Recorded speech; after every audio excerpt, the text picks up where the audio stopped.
श्रीकृष्णं वन्दे जगद्गुरुम् इदं श्री सद्गुरुवे नमः। वाङ्मय नंबर 4 साधना पद्धतियों का ज्ञान और विज्ञान ऑडियो नंबर 13। पिछले ऑडियो में गुरुदेव ने हमें समझाया कि मानवीय अंतराल में एक से एक अद्भुत क्षमता केंद्र प्रसुप्त स्थिति में पड़े हैं। इन्हें साधना पुरुषार्थ में उसी प्रकार बलिष्ठ बनाया जा सकता है जैसे व्यायाम से मांसपेशियों को और अध्ययन से मस्तिष्कीय ज्ञान कोशों को। कारण शरीर का व्यायाम भी तप साधन है। तपस्वी न्यूनतम समय और धन में निर्वाह की योजना बनाता है। तप साधना द्वारा अंतरात्मा को परमात्मा स्तर तक पहुंचाया जा सकता है और वह स्थिति पैदा की जा सकती है कि ईश्वर साक्षात्कार का, आत्म साक्षात्कार का परम आनंद लाभ लिया जा सके। अब क्रमशः आगे।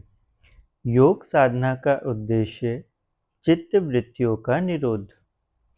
योग का उद्देश्य चित्त वृत्तियों का संशोधन है। महर्षि पतंजलि की योग परिभाषा यही है। पशु प्रवृत्तियों को परिवर्तित कर दिव्य आस्थाओं का स्वरूप दे देने की प्रक्रिया योग है। दीर्घ काल में संग्रहित कुसंस्कारों को उच्च स्तरीय आस्थाओं में परिणत करने के लिए प्रचंड पुरुषार्थ अपेक्षित होता है। सद्ज्ञान और सद्भावनाओं का सतत संवर्धन ही इस पुरुषार्थ का स्वरूप है। शरीर को सक्रिय और मन को संतुलित रखने पर ही इतना प्रबल पुरुषार्थ संभव है। छेनी हथौड़ा ठीक रहे तो लुहार ढलाई गढ़ाई भली भांति कर सकता है। नाई हजामत बनाने का काम ठीक से कर सके इसके लिए कैंची उस्तरे पर धार होनी जरूरी है। शारीरिक सक्रियता तो योगी ही क्यों, भोगी के लिए भी जरूरी है और मन की एकाग्रता व संतुलन की शक्तियाँ भी दोनों को जरूरी हैं। आसन प्राणायाम आदि शारीरिक मानसिक व्यायामों का यही उपयोग है। इनकी ज़रूरत तो योगी भोगी दोनों को ही है। इन क्रियाओं का महत्व व उपयोग तो है पर यही योग नहीं। एकाग्रता मन मस्तिष्क की व्यवस्थित चिंतन विधि है। सभी प्रतिभाशाली अपने काम को मनोयोग पूर्वक करते हैं और इस तरह मेडिटेशन की प्रक्रिया को ही अपनाते हैं। मेडिटेशन वस्तुतः मस्तिष्क की अस्त व्यस्तता और बिखराव पर नियंत्रण पाने की एक कला है। वह एक मस्तिष्कीय व्यायाम है। उसे आध्यात्मिक साधना का पर्याय बताना अनुचित है। आध्यात्मिक साधना का क्षेत्र इतना संकीर्ण नहीं है। मस्तिष्कीय व्यायाम का महत्व तो बताया जाना चाहिए पर उसे ही रहस्यमयी शैली में योग व अध्यात्म साधना का समानार्थक नहीं प्रचारित कर दिया जाना चाहिए। मस्तिष्क को साधने की कला का एक अत्यंत छोटा सा हिस्सा एकाग्रता है। निसंदेह उसका महत्व है पर उस एकाग्रता का उद्देश्य क्या है? अध्यात्म की दृष्टि से यह प्रश्न अधिक महत्वपूर्ण है। ध्यान के अभ्यास में तरह तरह की आकर्षक प्रतिमाएं सामने रखकर अथवा उन्हें कल्पना क्षेत्र में बिठाकर उनके साथ एकाग्रता जोड़ने का अभ्यास किया जाता है। यदि उसमें पूर्ण सफलता मिल जाए और मन उन प्रतिमाओं में पूरी तरह एकाग्र रहने लगे तो भी आध्यात्मिक प्रगति में इससे कोई सहायता मिलने वाली नहीं। वह तो तभी संभव है जब अपनी चेतना को विश्व चेतना का घटक मानकर स्वार्थ का परमार्थ में विकास किया जाए। योग का लक्ष्य है आत्मा को परमात्मा से जोड़ना। व्यक्ति सत्ता का समष्टिता में समर्पण ही योग है। यह भावोत्कर्ष की साधना द्वारा ही संभव है। व्यक्तिवादी अहंता और स्वार्थवादी महत्वाकांक्षा में परिधिबद्ध मन को सार्वभौम चेतना से जोड़कर अपने चिंतन और कर्तृत्व को उत्कृष्ट बनाना ही आध्यात्मिक प्रगति है। इससे कम कुछ भी नहीं। सही दिशा में चलने पर मनुष्य में देवत्व के उदय की प्रक्रिया का प्रारंभ अनिवार्य है। योग वस्तुतः एक भाव विज्ञान है जो जीव को ब्रह्मा से चिरमिलन की भाव भूमिका की ओर ले जाता है। लघु को महान बनाने की यह विद्या है। यह मूल लक्ष्य यदि विस्मृत उपेक्षित रहा तो फिर आसन, प्राणायाम, मेडिटेशन, मुद्रा, बद्ध, नेति, धोती, वस्ती आदि का अभ्यास विस्तार एक सामान्य व संकीर्ण मनः क्रीड़ा के अतिरिक्त और कुछ भी नहीं कहा जा सकता। योग विज्ञान में प्रगति का प्रमाण यही है कि उसमें प्रवृत्त मनुष्य अनेक दृष्टियों से असामान्य हो जाता है। महामानव, देवदूत, सिद्ध पुरुष, ऋषि, योगी, तपस्वी आदि इसी स्तर के होते हैं। यूं सिंह की खाल ओढ़कर कोई गर्दभराज भी वानरराज बनने का स्वांग कुछ समय तक रचे रह सकते हैं, पर संपूर्ण जीवन क्रम ही इस प्रगति की वास्तविक कसौटी नहीं है। पेट और प्रजनन की इच्छा पूर्ति में दिन रात जुटे सामान्य नर कीटकों से सर्वथा भिन्न मनोभूमि वाले, चरित्रवान, सन्मार्ग पर चलने का साहस रखने वाले, लोक मंगल के लिए आत्मसमर्पण करने वाले, तत्वदर्शी, युगांतरकारी, समर्थ व्यक्ति प्रभापतित लोगों की भीड़ में अलग ही दिख जाते हैं। धारा को चीरकर उल्टी दिशा में चल पड़ने का आत्मबल ही वस्तुतः अनुपम चमत्कार है। जनमानस के आमूल परिष्कार और युग प्रवाह को पलट देने का कार्य अत्युच्च कोटि की रिद्धि सिद्धि के ही जैसा है। इस कोटि का आत्मबल कोई बौद्धिक सामर्थ्य नहीं है, वस्तुतः वह तो अतीन्द्रिय सामर्थ्य से भी उच्च कोटि की शक्ति है। यह योग विज्ञान की प्रगति द्वारा ही प्राप्त है। अनिवार्य तो नहीं, पर योग की किसी किसी शाखा का आश्रय लेकर अतीन्द्रिय क्षमताएं भी विकसित की जा सकती हैं। वे भी चमत्कारी नहीं, वस्तुतः वह मस्तिष्कीय विद्या की प्रगति है, जो कि आत्मविद्या का ही एक अंग है। चेतन मस्तिष्क की सक्रियता अचेतन की शक्ति तरंगों को काटती है, इसलिए चेतन मस्तिष्क ही जब अधिक सक्रिय होगा, अचेतन अविकसित ही पड़ा रहेगा। बौद्धिक संस्थान सक्रियता को शिथिल करने पर अचेतन केंद्र जागृत होता है। प्रत्याहार, धारणा, ध्यान, समाधि जैसी साधनाओं द्वारा चेतन मस्तिष्क को शिथिल, निष्क्रिय एवं शून्य स्थिति में ले जाया जाता है। तभी दूरदर्शन, दूरदृष्टि, विचार प्रेरणा, भविष्य ज्ञान, अदृश्य का प्रत्यक्ष आदि अनेक विशेषताएं प्राप्त की जा सकती हैं। बौद्धिक मस्तिष्क को शिथिल करके इच्छा शक्ति, प्राण शक्ति को अचेतन के विकास में प्रयुक्त करने पर शरीर में आश्चर्यजनक परिवर्तन संभव है। अति दीर्घजीवी होना, अति शक्तिशाली होना, अदृश्य जगत का ज्ञान प्राप्त करना आदि उसी स्थिति में संभव है। कीड़े मकोड़े और जीव जंतु बौद्धिक दृष्टि से मनुष्य से पिछड़े होते हैं। उनका चिंतन और चेतन क्षेत्र शिथिल रहता है। इसी का लाभ उनके चेतन को मिलता है। कुत्तों की प्राण शक्ति अति सूक्ष्म होती है।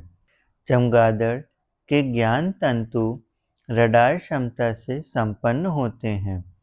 उसका अचेतन मस्तिष्क अपने साधारण से शरीर द्वारा ही विभिन्न वस्तुओं से उत्सर्जित तरंगों को पहचानने में समर्थ होता है, और इसी कारण से अंधेरे में भी वह अपने परिवेश का तथा वहाँ की वस्तुओं का स्वरूप एवं स्थान समझकर बिना किसी वस्तु से टकराए उड़ने का क्रम जारी रखे रहता है। व्हेल मछली का अचेतन मस्तिष्क भी बहुत क्रियाशील होता है और उसके शरीर में पनडुब्बियों की सभी विशेषताएं पाई जाती हैं। समुद्री झींगे सिएरे की शरीर प्रणाली जेट विमान की प्रणाली जैसी होती है। उसका अचेतन मस्तिष्क ही इस तीव्र दौड़ में उसे समर्थ बनाता है। उत्तरी अमेरिका की नदियों में रहने वाली ईल मछली के शरीर से 500 से भी अधिक वोल्ट की बिजली निकलती है। यह विद्युत शक्ति ईल के अचेतन द्वारा ही नियंत्रित होती है। अचेतन नियंत्रित एंटेना तितली के सींग रेडियो और टेलीविज़न का काम करते हैं।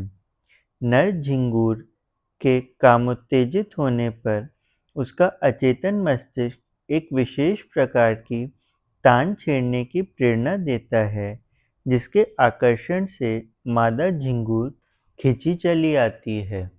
अफ्रीका का कॉटन रेल जाति का खरगोश हिंसक जंतुओं का खतरा देखते ही पिछली टांग एक विशेष विधि से धरती पर पटकता है और इस प्रकार से एक विद्युत धारा उत्पन्न होकर भूमि की ऊपरी परत पर दूर तक फैल जाती है।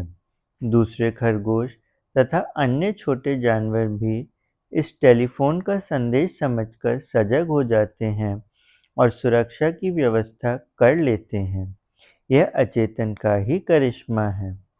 अपनी आवश्यकता अनुसार अनेक जीव जंतुओं का अचेतन अनेक नई शारीरिक विशेषताएं पैदा कर लेता है।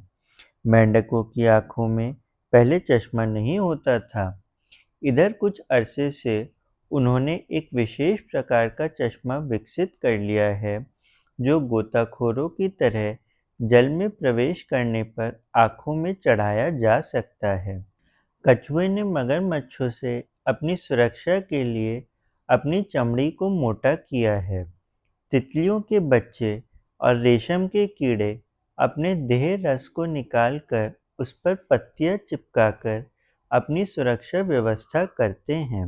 रावण प्लांट और ग्रेट मुलर पौधों ने आत्मरक्षा के लिए पिछले दिनों नोकदार कांटे विकसित किए हैं ताकि पशु उन्हें चढ़ ना पाएं। गिलहरी के गालों में 2 जेबें तथा बंदर के गले में एक थैली खाद्य पदार्थ के संग्रह हेतु होती है। कंगारू के पेट की थैली शिशु रक्षण में काम आती है। अनेक जीव जंतु मौसम की अग्रिम जानकारी पा लेने में अपनी अचेतन सामर्थ्य द्वारा समर्थ होते हैं। वर्षा की संभावना समीप देखकर मकड़ी अपना जाला खुले स्थानों से समेटकर सुरक्षित स्थान में फैलाती है। कोई मकान गिरने वाला हो तो बिल्ली उसमें से थोड़े ही समय पहले अपने बच्चे समेटकर अन्यत्र चली जाती है। अनुकूल ऋतु की खोज में अनेक पक्षी सहस्रों मील की उड़ान भरते हैं। पहाड़ सागर लांघते हुए कहीं से कहीं पहुंचते हैं और फिर ऋतु परिवर्तन पर पुनः पूर्व स्थान में बिना भटके वापस आ जाते हैं। कई मछलियां प्रसव काल में उपयुक्त स्थान ढूंढती हुई हजारों मील दूर जा पहुंचती हैं और वापस भी आ जाती हैं।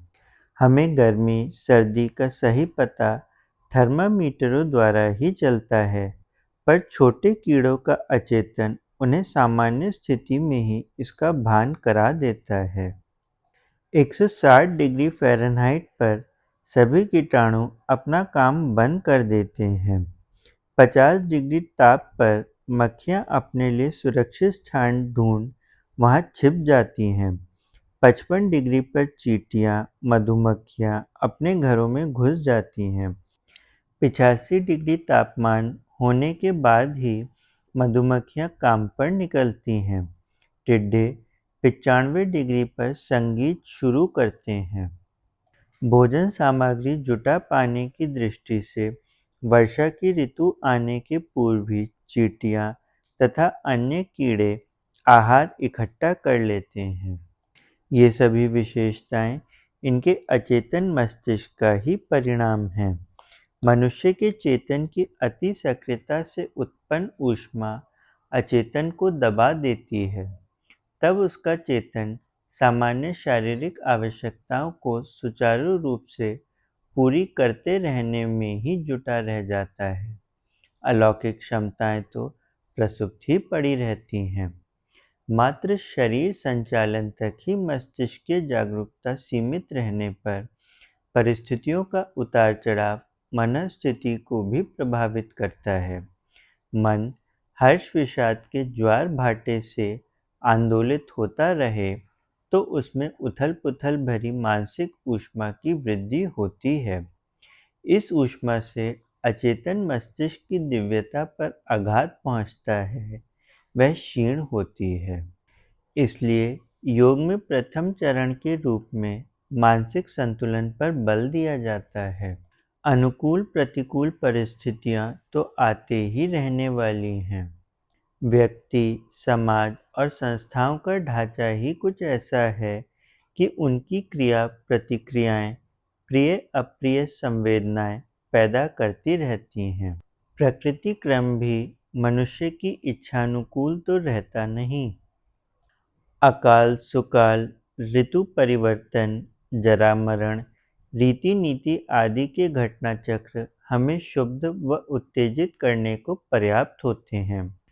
इन स्थितियों में चित्त अनुदोलित रहने का अभ्यास योग का प्रारंभिक चरण इसलिए है कि उसमें मानसिक ऊष्मा में अनावश्यक वृद्धि नहीं होती। संतुलित मनःस्थिति में सचेतन मस्तिष्क भी अपेक्षाकृत कम शक्ति खर्च कर अधिक काम कर डालता है और अचेतन मस्तिष्क में भी क्षीणता तथा बिखराव नहीं आ पाता। मानसिक संतुलन का प्रथम चरण सज जाने पर अगला चरण उठाया जाता है। चेतन मस्तिष्क की गतिविधियों को कुछ समय के लिए रोककर उस संस्थान में क्रियाशील विद्युत शक्ति को अचेतन क्षेत्र में नियोजित करने पर अतीन्द्रिय सामर्थ्य विकसित होती है। स्पष्ट है कि निश्चित जीवन दर्शन के अभाव में मेडिटेशन एकाग्रता का अभ्यास इस दिशा में लाभदायक ना सिद्ध होगा। यदि जीवन लक्ष्य मात्र शरीर संचालन तक ही सीमित रहा, तो एकाग्रता का अभ्यास शारीरिक स्फूर्ति एवं निपुणता मात्र ही देगा, अधिक कुछ नहीं। ऐसी निपुणता एक अभ्यास एवं व्यायाम मात्र है, योग कदापि नहीं। जब उद्देश्य निश्चित हो और परम तत्व की खोज की प्यास प्रबल हो, तभी इस एकाग्रता का लाभ उठाया जा सकता है। एकाग्रता को आगे बढ़ाते हुए चित्त को जागृत दिशा में ही लय कर देना समाधि है। इसके लिए प्रत्याहार, धारणा, ध्यान की भूमिकाएं पार करनी पड़ती हैं। इन साधनाओं के द्वारा सचेतन मस्तिष्क की चिंतन शक्ति एवं संकल्प शक्ति को शिथिल करते हुए वहां लगे तेजस को अचेतन में नियोजित किया जाता है, तभी अनुपम दिव्यताएं प्रकट होना शुरू होती हैं।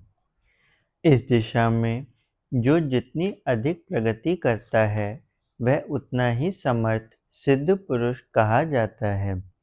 बौद्धिक चेतना नियंत्रित रहे और वह अचेतन को दबाने की बजाय उसकी सहायता करे, यही योग साधना की दिशा है। मनोविज्ञानी ड्रमंड एवं मेलोने यह मानते हैं कि चिंतन की प्रखरता भी अचेतन द्वारा ही प्रदत्त होती है।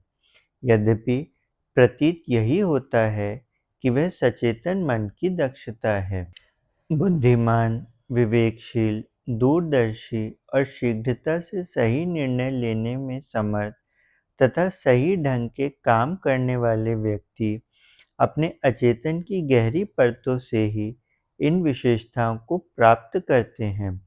अचेतन एक तिजोरी है। हम उससे जिस तरह के रत्नों आभूषणों को आगे कर लेंगे, उनकी ही आभा सचेतन में दीप्त होती दिखेगी। अचेतन एक समुद्र है जिसमें सभी तरह के रस एवं विष भरे हैं। हम जिसे उभार लें, वे ही सचेतन पर अधिकार जमाए दिखेंगे। अचेतन में सब कुछ दिव्य और भला ही नहीं है। पाश्विक कुसंस्कार वहाँ सत्प्रवृत्तियों की अपेक्षा अधिक ही है। जिस तरह के उद्यान में उपयोगी पेड़ पौधों से खरपतवार की मात्रा ज़्यादा ही होती है। J.W. के अनुसार व्यक्तित्व की गहराई में उसे पतोन्मुख और अस्त-व्यस्त बनाने की प्रक्रिया भी भीतर चलती रहती है। अवांछनीयताओं पर नियंत्रण ना किया जाए, इसके प्रति लापरवाही बरती जाए, तो वे ही बलवती होती जाती हैं। न्यूरोलॉजिकल थ्योरी मानने वाले स्नायु सिद्धांतवादियों के अनुसार शरीरगत स्नायु संस्थान की उत्तेजना से अचेतन मन की स्थिति बनती या बदलती है। उधर साइकोलॉजिकल थ्योरी के पक्षधरों यानी मनोसिद्धांतवादियों का कहना है कि मन ही शरीर का नियंत्रक है। वह जिधर चलेगा, शरीर को उधर ही चलना होगा। अतः मनस्थिति का ही शरीर पर प्रभाव पड़ता है। स्नायुविक उत्तेजनाएं भी मन की स्थितियों का ही परिणाम है। विद्वान मार्टिन प्रिंस ने अपनी साइकोन्यूरोलॉजिकल थ्योरी में इन दोनों मान्यताओं का समन्वय किया है। वे दोनों पक्षों को अपूर्ण ठहराते हैं और स्नायु संस्थान तथा अचेतन मन के समन्वय पर ही व्यक्तित्व की कोई दिशा निर्धारित होना मानते हैं। अचेतन अत्यंत शक्तिशाली है, यह सत्य है, पर वह स्वनिर्मित नहीं है, उसके भी निर्माता हम ही हैं। दीर्घकालीन मनोयोग एवं क्रियाकलाप ही उसे निर्मित, प्रभावित, परिवर्तित करते हैं। व्यवहारिक जीवन में मनोयोग पूर्वक दीर्घ समय तक अपनाए गए क्रियाकलापों का प्रभाव संस्कार रूप में अचेतन मन में समा जाता है और उन्हीं संस्कारों की प्रेरणा व्यक्तित्व की विविध धाराओं और क्रियाओं को प्रेरित करती रहती हैं। इसलिए अचेतन को कुसंस्कारों से मुक्त करने के लिए योग और तप का आध्यात्मिक साधना मार्ग अपनाना पड़ता है। योग के भावार्थ को हृदयंगम करें। योग का सामान्य अर्थ होता है जोड़ना। आत्मा को परमात्मा के साथ जोड़ देने की प्रक्रिया अध्यात्म भाषा में योग कहलाती है। इसे आरंभ करने के लिए जिन क्रियाकलापों को अपनाना पड़ता, उन्हें साधन कहते हैं। साधन अपने आप में एक छोटा उपकरण मात्र है। उसका महत्व इसलिए है कि वह साध्य को प्राप्त कराने में सहायता करती है। कई लोग साधन को ही साध्य समझ बैठते हैं और उन उपचारों को ही योग कहने लगते हैं जो साधना प्रयोजन में प्रयुक्त होते हैं। योग साधना में कई प्रकार के शारीरिक, मानसिक क्रियाकृत्य अपनाने पड़ते हैं। इनका उद्देश्य आत्मचेतना को परमात्म चेतना से जोड़ने वाली मनस्थिति उत्पन्न करना है। यह ध्यान में रखकर चला जाए तो ही लक्ष्य की पूर्ति होनी संभव है। यदि चेतनात्मक परिष्कार के लिए प्रयत्न न किया जाए और मात्र उन क्रिया कृत्यों को ही योगाभ्यास मान लिया जाए, तो उस भ्रांति के कारण घोर परिश्रम करते रहने पर भी कोल्हू के बैल की तरह जहाँ के तहाँ बने रहना पड़ेगा। शारीरिक श्रम में आसन, प्राणायाम, बंध मुद्रा, व्रत, मौन, नेति, धेति, वस्ती, न्योली, वज्रौली, कपालभाति, भूमिशयन, सर्दी गर्मी सहना, कीर्तन आदि कितने ही उपचार काम में लाए जाते हैं। इनका उद्देश्य सतस्थता, समर्थता एवं पवित्रता उत्पन्न करना है, ताकि मल भारों से लदे व्यक्ति को आत्मिक प्रगति की मंजिल पार करने में सुविधा हो। इसी प्रकार मानसिक उपासनाओं में जप, ध्यान, नाद, एकाग्रता, तन्मयता, स्वाध्याय, सत्संग आदि साधनों का आश्रय लिया जाता है, ताकि चेतना को दिशा एवं प्रेरणा दी जा सके और अपनी जीव समीपता को ब्रह्मा असीमता में घुला देने के लिए आवश्यक प्रकाश एवं प्रशिक्षण मिल सके। लक्ष्य विहीन साधना मनोरंजक भटकाव ही कहा जा सकता है। शारीरिक और मानसिक क्रियाकृत्यों को योगाभ्यास के आधार मानना ही पर्याप्त है। उन कृत्यों को ही जादुई मान बैठना और उनकी प्रवीणता मिल जाने मात्र से लक्ष्य पूरा हो जाना मान लिया जाएगा, तो यह विशुद्ध भ्रांति ही सिद्ध होगी। एक व्यक्ति दूसरे तक अपने मनोभाव पहुंचाने के लिए कागज कलम का प्रयोग करता है। यह उपकरण निश्चय ही बड़े महत्वपूर्ण है। इनके बिना विचारों का आदान प्रदान करने में बड़ी कठिनाई पड़ेगी। फिर भी यह मात्र कागज कलम से पत्राचार का उद्देश्य पूरा नहीं होता। उसमें भावों की अभिव्यक्ति का तथ्य भी जुड़ा रहना चाहिए। यदि ऐसे ही कागज पर कलम घिसते रहा जाए और कुछ भी टेढ़ी सीधी लकीरें बनाई जाती रहें, तो उससे पत्र व्यवहार द्वारा विचारों के आदान प्रदान का उद्देश्य पूरा ना हो सकेगा। लेखन क्रिया के साथ भावों की अभिव्यक्ति नितांत आवश्यक है। योगाभ्यास में प्रयुक्त होने वाले उपचारों में मात्र शारीरिक मानसिक हलचलों को ही सब कुछ मानकर संतुष्ट नहीं हो बैठना चाहिए। उत्कृष्ट प्रयत्न यह होना चाहिए कि आत्मा को परमात्मा से जोड़ देने पर उपयुक्त भाव चेतना उत्पन्न की जा सके। महत्व तो इस भाव उभार का ही है। वह उभरेगा तो गाड़ी आगे चलेगी, अन्यथा तथाकथित योगाभ्यासों की हलचलें कुछ समय तक श्रम साधना में जितनी कुछ अनुभूति दे सकती है, उसे देकर समाप्त हो जाएगी। योग को चित्त वृत्तियों का निरोध कहा गया है।